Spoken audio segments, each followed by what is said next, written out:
Bismillahirrahmanirrahim.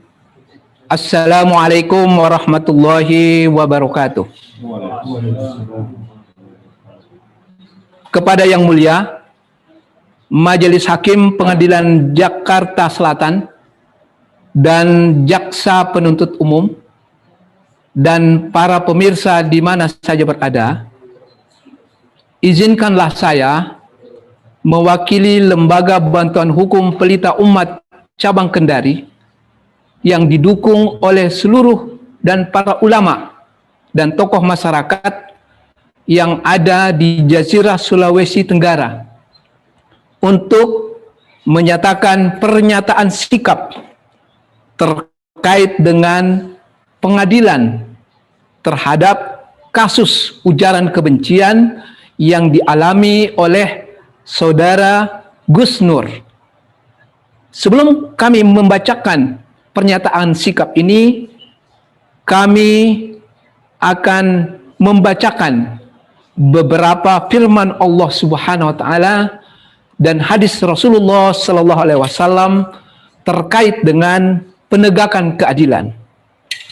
Firman Allah Subhanahu wa taala yang terjemahannya, sesungguhnya Allah menyuruhmu menyampaikan amanah kepada yang berhak menerimanya.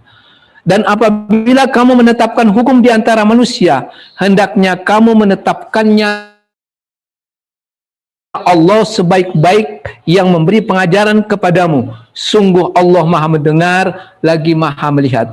Quran Surah An-Nisa ayat 58. Selanjutnya firman Allah Subhanahu wa taala, wahai orang-orang yang beriman, jadilah kamu penegak keadilan, menjadi saksi karena Allah, sekalipun terhadap dirimu sendiri atau terhadap kedua orang tua dan kaum kerabatmu. Jika dia yang terdakwa orang yang kaya ataupun miskin, maka Allah lah yang lebih tahu kemaslahatan kebaikannya. Maka janganlah kamu mengikuti hawa nafsu karena ingin menyimpang dari kebenaran. Dan jika kamu memutarbalikkan fakta atau enggan menjadi saksi, maka sesungguhnya Allah Maha teliti terhadap segala sesuatu yang kamu kerjakan. Quran Surah An-Nisa ayat 135. Selanjutnya firman Allah Subhanahu wa taala, wahai orang-orang yang beriman, jadilah kamu para penegak keadilan karena Allah, menjadi saksi dengan janganlah kebencian terhadap suatu golongan, mendorongmu untuk berlaku tidak adil. Berlaku adillah karena keadilan itu lebih dekat kepada ketakwaan, dan bertakwalah kamu kepada Allah. Sesungguhnya Allah Maha teliti terhadap apa yang kamu kerjakan. Selanjutnya dalam hadis Rasulullah sallallahu alaihi wasallam dari Buraidah radhiyallahu anhu bahwa Nabi sallallahu alaihi wasallam bersabda, hakim itu ada tiga, dua di neraka dan satu di surga. Satu, seorang hakim yang menghukumi secara tidak benar padahal ia mengetahui mana yang benar, maka ia di neraka. Kedua, seorang hakim yang bodoh lalu menghancurkan hak-hak manusia, maka ia di neraka. Ketiga, seorang hakim yang menghukumi dengan benar, maka ia masuk surga. Hadis riwayat Tirmizi nomor 1244. Untuk itulah, perkenankanlah sekali lagi saya menyampaikan pernyataan sikap. Satu, sesungguhnya bagi siapapun yang mengindra proses penegakan hukum di negeri ini, baik dari kalangan awam, apalagi jika ia berpendidikan, akan mendapati hukum tidak lagi menjadi sarana untuk memperoleh keadilan. Hukum telah menjadi alat kekuasaan untuk membela kaum tertentu dan menindas kaum yang lain. Yang kedua, hukum tidak berdaya jika ia harus berhadapan dengan garong-garong para koruptor, para mafia peradilan. Padahal sesungguhnya orang-orang yang menyampaikan kebenaran, orang-orang yang menyampaikan dakwah secara terang-terang untuk perbaikan negeri ini justru dikriminalisasi, justru didakwa sedemikian rupa.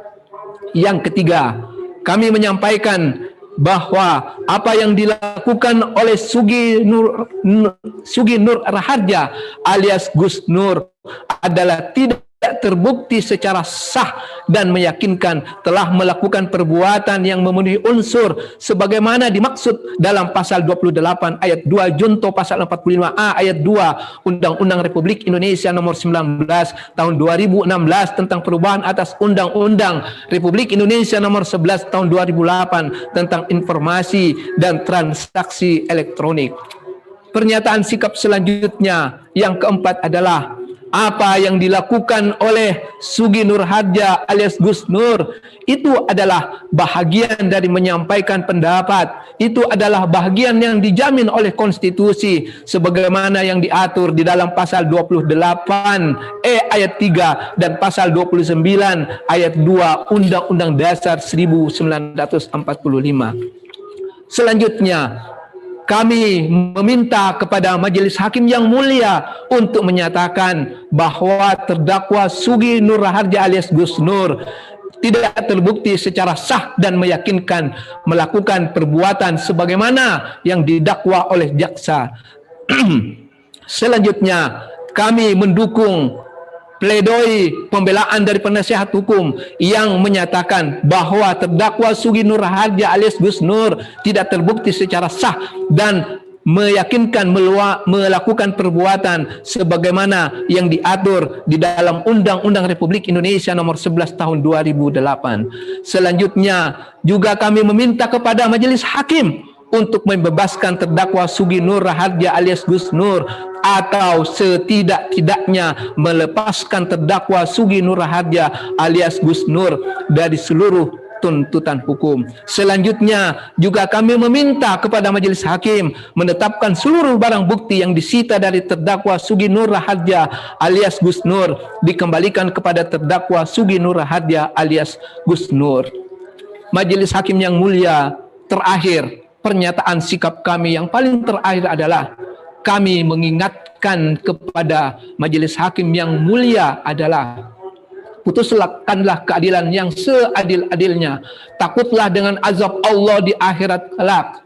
Para Majelis Hakim yang mulia, takutlah doa-doa dari orang-orang yang zalim. Sesungguhnya doa-doa orang yang dizolimi, sesungguhnya saya tegaskan lagi, doa orang-orang yang terzalimi itu adalah doa-doa yang diijabah. Oleh karena itu, kami di Sulawesi Tenggara, tepatnya di Kota Kendari, menyampaikan, wahai para hakim, bukalah hati nurani kalian untuk menegakkan keadilan yang seadil-adilnya. Demikian pernyataan sikap dari kami. Kami menyampaikan, wabillahi taufiq wal hidayah. Assalamualaikum warahmatullahi wabarakatuh.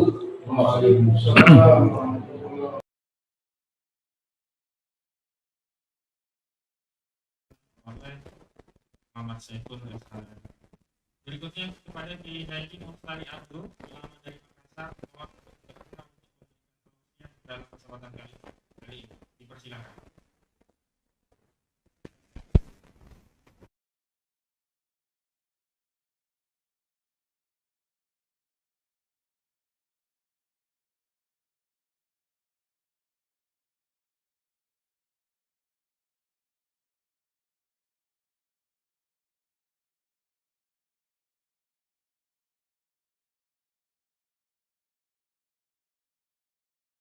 Saya kira sudah ditutup wilayah.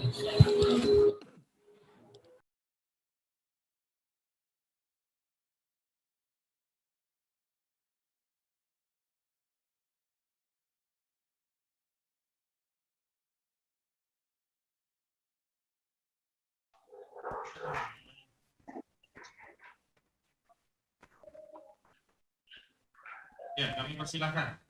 Siapa? Halo? Halo? Suara saya kedengaran? Silakan. Halo? Kedengaran, Ustaz? Terdengar. Baik. Assalamualaikum warahmatullahi wabarakatuh. Waalaikumsalam warahmatullahi wabarakatuh. Alhamdulillahirabbil alamin. Salatu wassalamu ala asyrafil anbiya'i wal mursalin wa ala alihi وأصحابه أجمعين ومن تبعهم بإحسان إلى يوم الدين. أما بعد قال الله تعالى في كتاب الكريم وهو أصدق القائلين أعوذ بالله من الشيطان الرجيم يا أيها الذين آمنوا كونوا قوامين لله شهداء بالقسط ولا يجرمنكم شنآن قوم على ألا تعدلوا اعدلوا هو أقرب للتقوى واتقوا الله إن الله خبير بما تعملون. Alhamdulillah, pada hari ini mudah-mudahan saudara kita Gus Nur dan seluruh advokat yang membelanya dalam keadaan sehat walafiat, selalu dalam keadaan tabah untuk menghadapi apa yang kita saksikan hari ini dan disaksikan oleh seluruh dunia. Pertama, kita tentu merasa sangat sedih di negeri yang mayoritas penduduknya adalah Islam, namun kita dipertontonkan sebuah kondisi peradilan yang sangat mengecewakan. Jadi ini adalah sebuah kondisi peradilan yang sangat mengecewakan. Sebenarnya kalau kita kembali kepada firman Allah Subhanahu wa taala tadi, harusnya wala yajrimannakum syana'anu qaumin ala alla ta'dilu. Janganlah karena kebencianmu kepada suatu kaum, lalu itu yang mendorong kamu untuk berbuat tidak adil. Ya mudah-mudahan hakim yang mulia, karena tuntutan ini dan belum diputuskan oleh hakim yang mulia, mudah-mudahan para hakim yang mulia dapat meresapi firman Allah Subhanahu wa taala tadi, janganlah karena kebencianmu kepada suatu kaum, lalu itu yang mendorong kamu untuk berbuat tidak adil. Karena apabila kita melihat proses peradilan ini atau proses perkara ini ditangani, mulai dari penangkapan Gus Dur yang tengah malam, seperti menangkap teroris saja, bukankah besoknya masih ada waktu sebenarnya? Apalagi orangnya nggak bakalan lari deh kalau dia dipanggil dengan baik-baik. Itu saja sudah menjadikan kita jadi bertanya, ada apa sesungguhnya? Kemudian dari proses peradilannya, kalau yang dikatakan bahwa saksi mahkota, sang pelapor, termasuk Menteri Agama, tidak sampai hadir di persidangan, yang sampai 5 kali dipanggil tidak datang, ini juga kan mempertontonkan sebuah keadaan yang sangat tidak layak deh, apalagi sebagai seorang menteri, sebagai seorang negarawan, sebagai seorang pejabat tinggi negara. Jadi harusnya tidak terjadi yang seperti itu. Dan hal ini pun kan disaksikan, bukan saja disaksikan dari Jakarta toh, tapi disaksikan dari seluruh pelosok dunia saat ini. Dengan media yang begitu besar, yang begitu maju, maka tidak ada lagi yang bisa disembunyikan. Saya menganggap bahwa kalau tuntutan jaksa ini benar dipenuhi oleh hakim yang mulia, maka saya menganggap bahwa persidangan ini adalah persidangan yang memilukan. Persidangan yang memilukan, membingungkan, sekaligus sebenarnya memalukan. Ya. Jadi bukan saja memilukan, tapi persidangan ini adalah memalukan. Artinya sungguh malu kita menyaksikan proses peradilan yang seperti ini.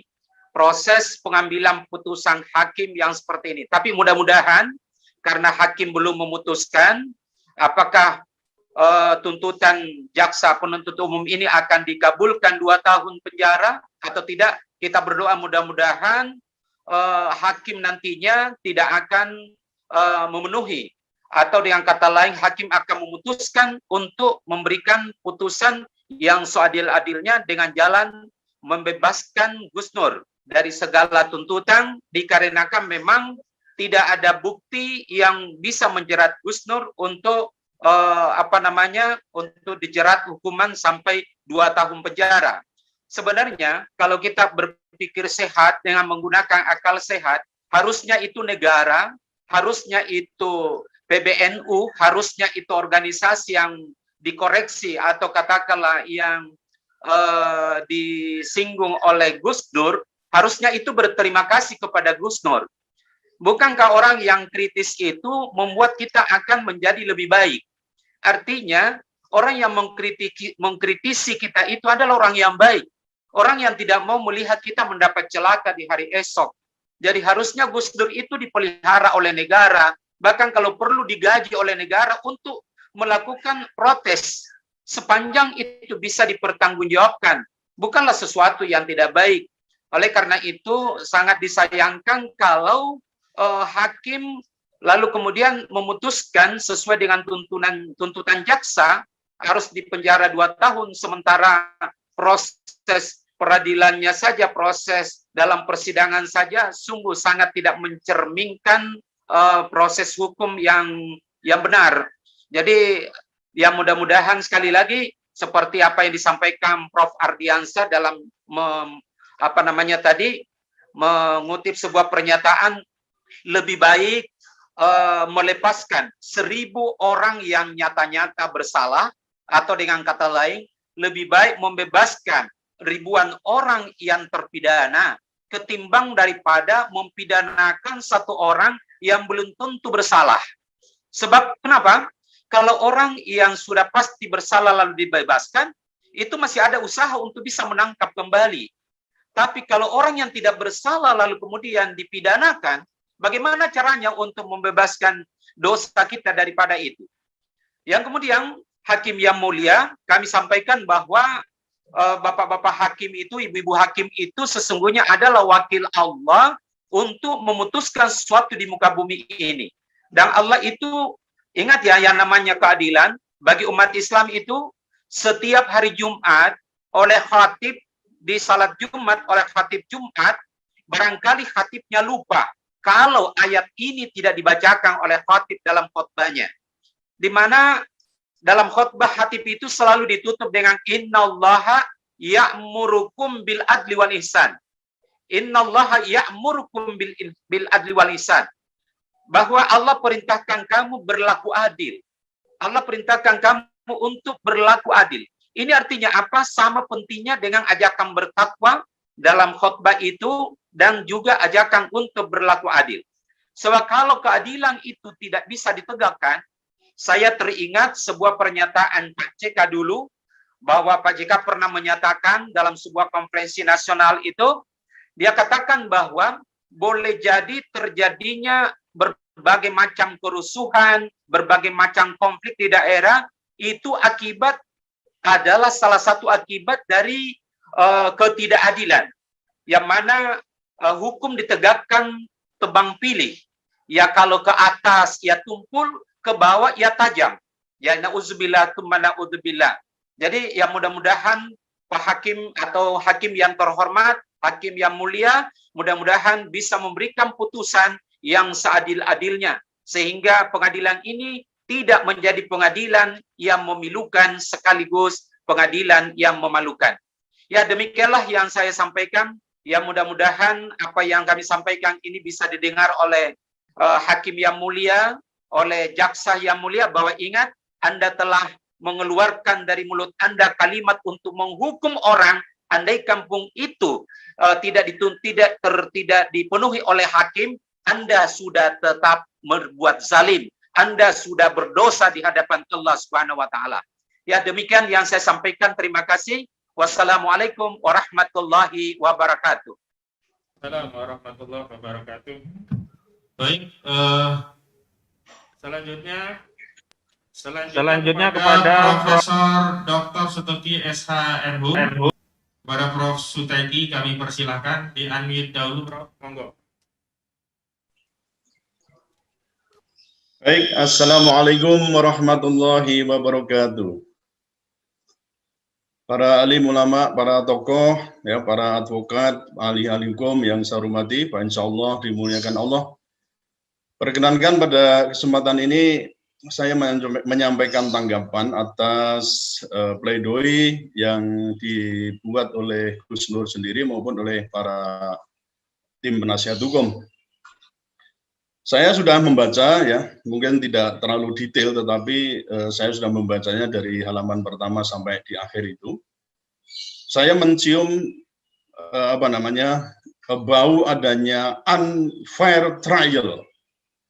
Jadi unfair trial dalam kasus Gus Nur ini. Pertama ingin saya tanyakan, dalam kasus Gus Nur ini apakah pada pencarian keadilan dan kebenaran, atau dalam bahasa sononya itu dikatakan searching justice and the truth. Itu pertanyaan besar kita. Nah, menurut hemat saya, jawabannya tidak. Mengapa? Karena dari sisi normatif pun itu ditemukan beberapa pelanggaran hukum, apalagi kalau kita bertanya persoalan keadilannya. Jadi kalau saya lihat itu juga menegakkan hukum itu tidak identik dengan menciptakan keadilan. Nah, sementara kita ini kan diminta untuk menegakkan keadilan terutama. Kalau kita mau memahami lebih lanjut ada gium yang berbunyi fiat justitia ruat solum, itu mesti diartikan justisia di sini adalah keadilan, bukan hukumnya, bukan peraturannya. Kalau yang ditegakkan itu peraturannya, mungkin benar kita itu langit ini akan runtuh betulan gitu. Tapi kalau kita ingin bahwa yang keadilan itu yang kita tegakkan, maka ya itu tadi, meskipun langit runtuh ya tidak masalah. Karena apa? Keadilan yang kita ingin tegakkan. Saudara sekalian, perlu diketahui bahwa peraturan hukum dan keadilan atau hukum dan keadilan itu tidak dalam satu laci, ya saya katakan begitu. Jadi tadi saya katakan menegakkan hukum itu tidak identik dengan menciptakan keadilan. Keadilan sebagaimana dikatakan oleh Ulpianus itu harus mencakup 3 prinsip utama. Yang pertama disebut dengan honeste vivere, jadi berbuat jujurlah dalam kehidupanmu. Lalu yang kedua adalah alterum non laedere, tidak merugikan orang lain di sekitarmu. Yang ketiga adalah sum quique tribuere, jadi berikanlah kepada orang lain apa yang menjadi haknya. Nah, tadi saya katakan hukum itu tidak dalam keadilan tidak dalam satu laci.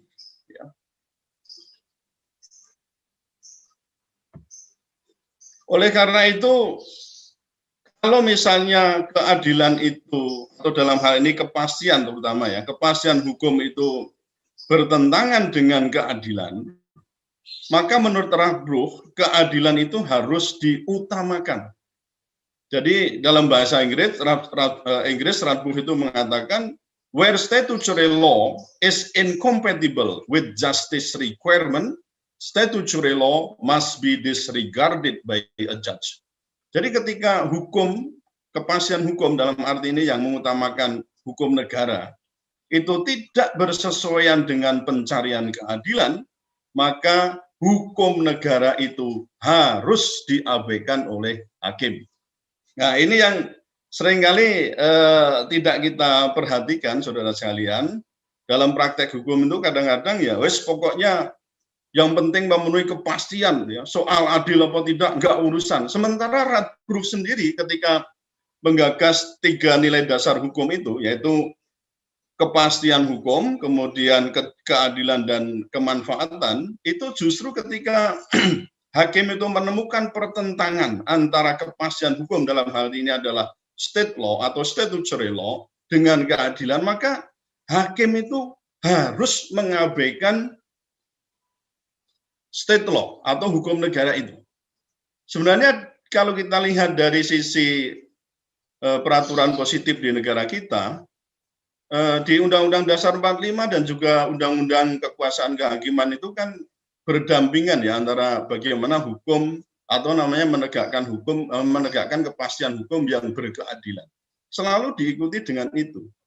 Oleh karena itu saya melihat ya untuk kasus Gus Nur ini memang tadi saya katakan pelanggaran normatif saja kita temukan di situ, ya, dan kita bisa memprediksikan ketika pelanggaran normatif saja itu banyak dilakukan, maka sulit sekali kita bisa memprediksikan bahwa proses ini nanti akan berakhir pada pencarian atau pencapaian, maksud saya, dengan keadilan.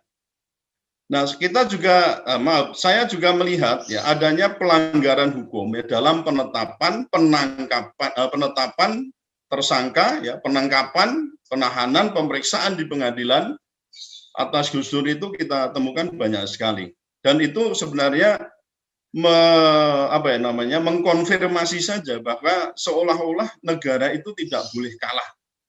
Nah, ini yang seringkali juga menimbulkan akibat-akibat yang buruk ya dalam praktek penegakan hukum. Misalnya yang pertama, standar itu tidak jelas. Ya, saya sering mengatakan suka-suka kami gitu ya. Nah, jadi polisi itu mau menangkap atau tidak, ya, menahan atau tidak, ya, kemudian menangguhkan penahanan atau tidak, itu juga suka-suka polisi gitu ya, atau aparat penegakan hukum. Tidak mendasarkan pada ketentuan yang pasti. Misalnya contohnya soal penahanan misalnya ya. Penahanan dilakukan sebelum pemeriksaan pendahuluan. Pemanggilan atau dalam hal ini pemanggilan untuk dimintai keterangan. Padahal juga kita lihat saksi-saksi juga belum dihadirkan. Ini menurut saya kan ini tidak adil maksud saya. Ini juga tadi saya katakan ini suka-suka. Gus Nur itu kan langsung ditangkap dan ditahan di Bareskrim ya. Tapi seperti yang bisa kita duga sebelumnya bahwa Gus Nur itu langsung ditahan padahal belum pernah ada pemanggilan untuk pemeriksaan pendahuluan. Ya setidaknya harus mendapatkan ada ya minimal 2 alat bukti itulah ya sesuai dengan putusan MK nomor 21 tahun 2014. Mestinya kan kita memikirnya begitu. Kemudian juga persoalan penangguhan penahanan dengan jaminan. Itu pun kan kita juga merasa tidak adil ya diperlakukan untuk Gus Nur itu. Sementara permintaan penangguhan penahanan untuk Gus Nur tidak dipenuhi, tapi di sisi lain ada permintaan penangguhan penahanan misalnya untuk para tersangka yang terkait dengan pembakaran gedung Mahkamah Agung misalnya, itu diberikan. Jaminannya sama-sama ada yang bisa menjamin. Nah ini berarti kan SSK gitu ya. Kemudian juga terjadi namanya diskriminasi yang terkait dengan persoalan diskresi. Jadi bisa dikatakan ini diskresinya itu cenderung untuk diskriminatif. Memang diskresi itu kita pahami sebagai kebijakan untuk melakukan atau tidak melakukan baik itu mulai dari penangkapan sampai pada penahanan. Nah, dalam hal ini hukum yang adil itu adalah hukum yang memperlakukan sama untuk kasus yang sama. Memperlakukan berbeda untuk kasus yang berbeda. Jadi mestinya ada equality before the law. Ya. Jadi dalam hal ini kalau ini tidak dilakukan, maka yang akan terjadi adalah penegakan hukum yang menurut saya itu ambyar gitulah ya. Dengan melakukan kriminalisasi terhadap ulama, tapi sekaligus melakukan pembiaran kepada buzzer-buzzer yang yang bertentangan atau maksudnya yang mendukung pada pemerintah itu. Nah untuk itu saudara sekalian, saya berpikir bahwa harus ada jalan keluar dalam hal ini ketika telah terjadi unfair trial ini, maka menurut saya hakim itu memang harus melakukan terobosan hukum. Kalau di pidato pengukuhan saya itu ada judul pidato pengukuhan saya tentang Policy of Non-Enforcement of Law. Jadi kebijakan untuk tidak menegakkan hukum. Saya berpikir begini karena ada kemungkinan gitu loh ya. Jadi jaksa dan nanti juga hakim itu, atau terutama jaksa ya, dan hakim itu akan membuat atau meyakinkan gitulah ya. Kira-kira bagaimana caranya Gus Nur itu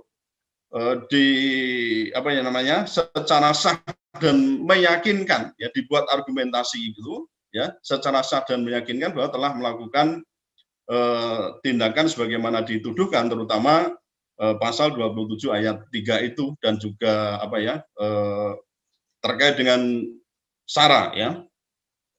Nah, kenapa saya mengatakan begitu? Jadi saya berharap pada hakim ini melakukan tindakan yang progresif, yaitu apa? Untuk melakukan kebijakan atau mengambil kebijakan tidak menegakkan hukum atau policy of non-enforcement of law.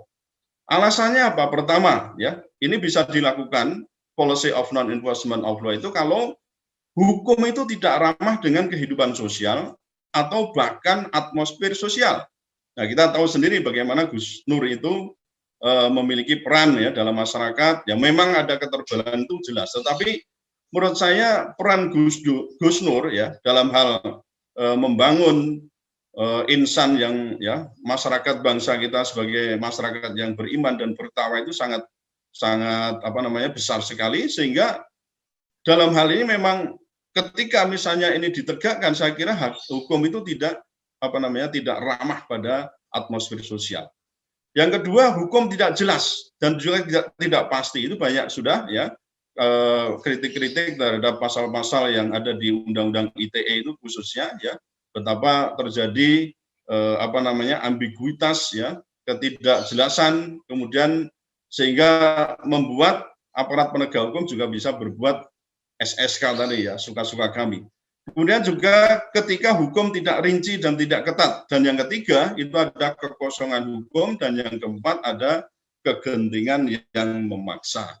Nah, saya menilai ya perlu dalam hal ini melakukan penegakan hukum secara progresif tadi agar keadilan dan social welfare itu dapat diwujudkan.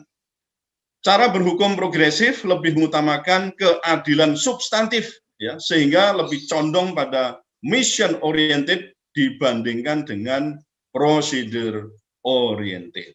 Saya kira itu tanggapan singkat saya terkait dengan pledoi ini. Jadi saya mendukung pledoi ini, dan saya berharap meskipun nanti misalnya hakim itu menemukan ada bukti-bukti yang mengarah pada perbuatan Gus Nur yang dinilai sah dan meyakinkan melakukan dakwaan dari jaksa itu, kalau hakim berpikir lebih panjang maka lebih baik melakukan policy of non-enforcement of law. Saya kira demikian Mas Qasiruddin yang bisa saya sampaikan. Semoga yang sedikit ini bermanfaat. Assalamualaikum warahmatullahi wabarakatuh. Waalaikumsalam warahmatullahi wabarakatuh. Terima kasih. Dan terakhir analisis secara hukum pidana yang disampaikan oleh Dr. Muhammad Taufik SHMH selaku ahli pidana. Kepada beliau dipersilakan. Sambil ngowes nih Pak Taufik, monggo. Ya.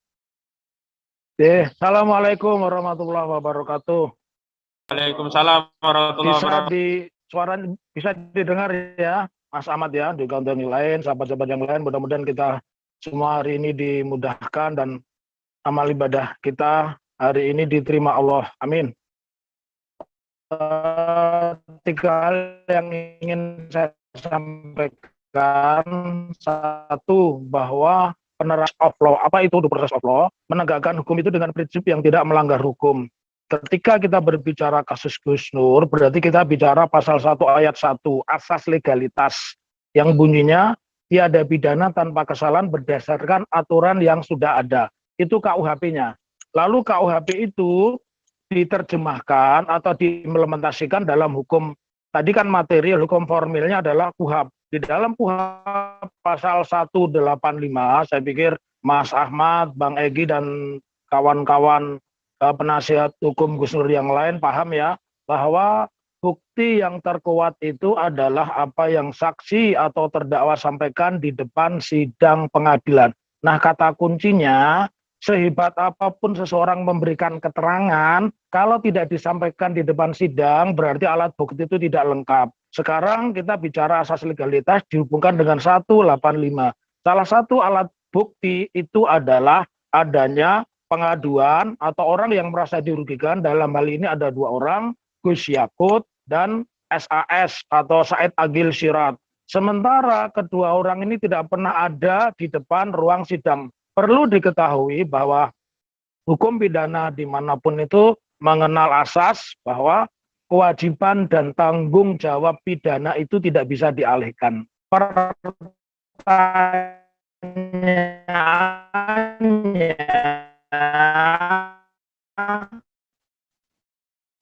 kalau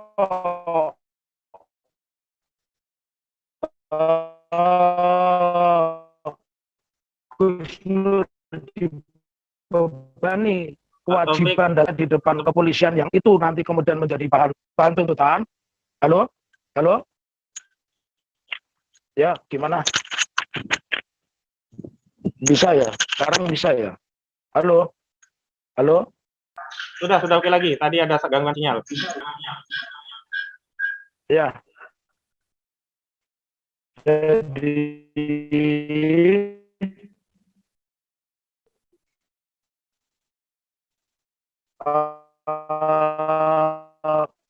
di pasal 1 merasa dirugikan tidak pernah diadili. Sementara kita melihat bahwa pasal 27, pasal 28 itu jenisnya adalah delik aduan. Delik aduan itu artinya negara itu bisa menuntut jika ada orang yang merasa dirugikan. Sementara dalam hal ini mereka yang menyatakan dirinya korban tidak pernah bisa hadir di persidangan. Oleh karena itu menurut saya bukti yang disajikan oleh jaksa penuntut umum itu bukti yang tidak lengkap. Andai kata dia menyatakan bahwa pemeriksaan terhadap saksi itu dianggap benar, itu kan berarti dakwaan itu bersifat imajiner. Yang ketiga yang ingin saya sampaikan bahwa kedudukan mereka, saya koreksi sedikit ya, keduanya itu bukan saksi mahkota. Saksi mahkota itu saksi yang menjadi terdakwa sekaligus di dalam satu perkara yang berbeda ya. Tetapi mereka adalah saksi yang oleh pasal 185 kehadirannya di depan sidang pengadilan itu wajib. Kemudian yang keempat saya ingin sampaikan ada asas yang dilanggar. Apa itu? Hakim di dalam peristiwa ini melakukan apa yang saya sebut sebagai disparitas pidana. Apa itu disparitas pidana? Hakim memberikan perlakuan yang berbeda terhadap perkara yang rumpunnya sama. Kita lihat misalkan perkara Gisel, ya.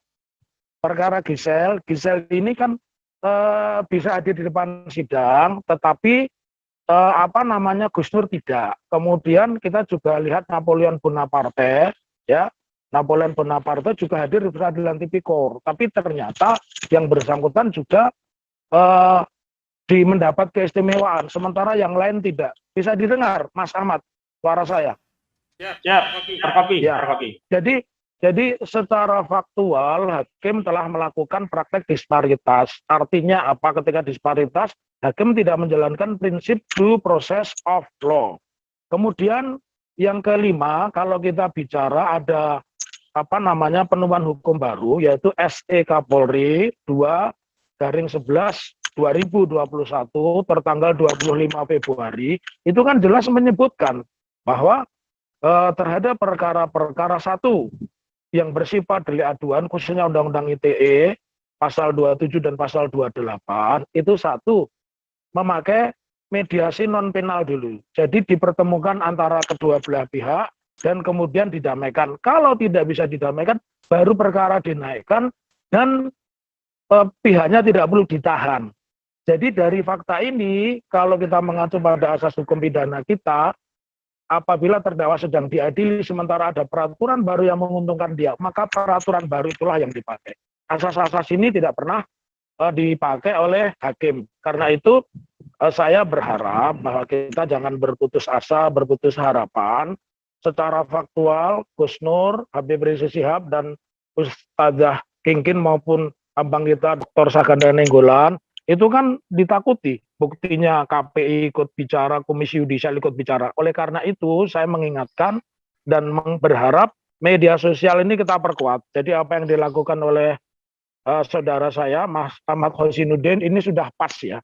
Dan teman-teman dari LBH Pelita Umat yang menggagas setiap saat memberikan ruang dan waktu, atau katakanlah itu semacam second opinion di luar media-media peradilan atau media mainstream, itu sangat bagus. Dan insya Allah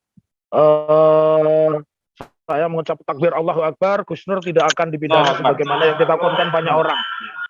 Begitu harapan saya. Salam hormat saya untuk semua asatidz yang hadir pada siang hari ini, dan mohon maaf saya mungkin penampilannya berbeda, nggak gagah kayak Mas Ahmad. Assalamualaikum warahmatullahi wabarakatuh.